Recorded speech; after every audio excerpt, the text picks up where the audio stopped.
باشعور اور باضمیر لوگوں کے بیچ دوستی کا رشتہ خون کے رشتوں سے زیادہ گہرا ہوتا ہے۔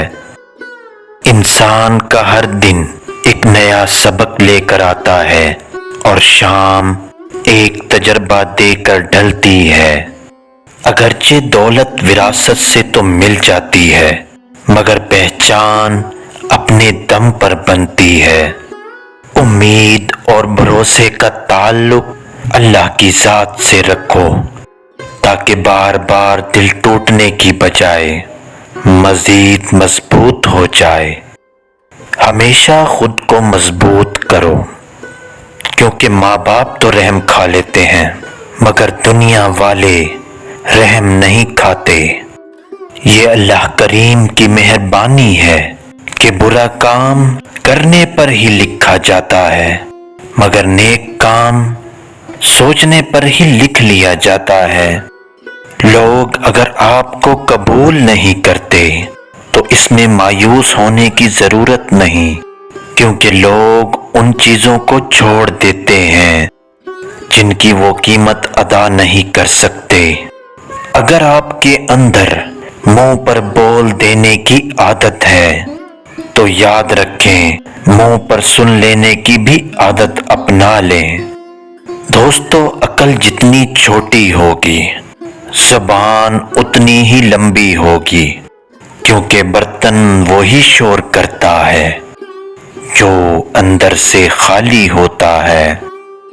جو شخص زندگی میں موت کو یاد رکھتا ہے وہ تھوڑی سی دنیا پر بھی خوش ہو جاتا ہے۔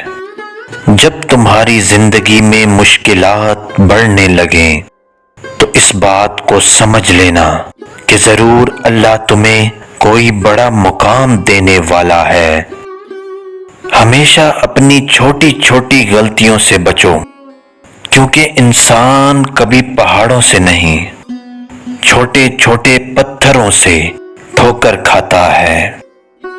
3 چیزیں ایمان کو تباہ کر دیتی ہیں: جاہلوں سے بحث کرنا، امیروں کی محفل میں بیٹھنا اور خاص عورتوں سے محبت رکھنا۔ تعجب ہے اس شخص پر جو محسوس کرتا ہے کہ اس کی سانسیں روزانہ کم ہو رہی ہیں، لیکن پھر بھی وہ اپنی موت کی تیاری نہیں کرتا۔ یاد رکھو، جو شخص سجدوں میں روتا ہے اسے کبھی زندگی میں تقدیر پر رونا نہیں پڑتا۔ شرک کے بعد بدترین گناہ اللہ کی مخلوق کو تکلیف دینا ہے، اور ایمان کے بعد افضل ترین نیکی یہ ہے کہ اللہ کی مخلوق کو آرام پہنچایا جائے۔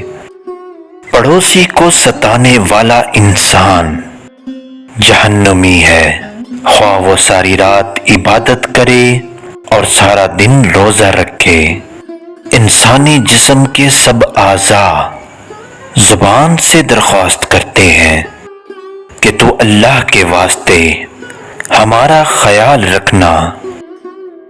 تو اگر سیدھی رہی تو ہم بھی سیدھے رہیں گے، تو اگر بگڑ گئی تو ہم سب بھی بگڑ جائیں گے۔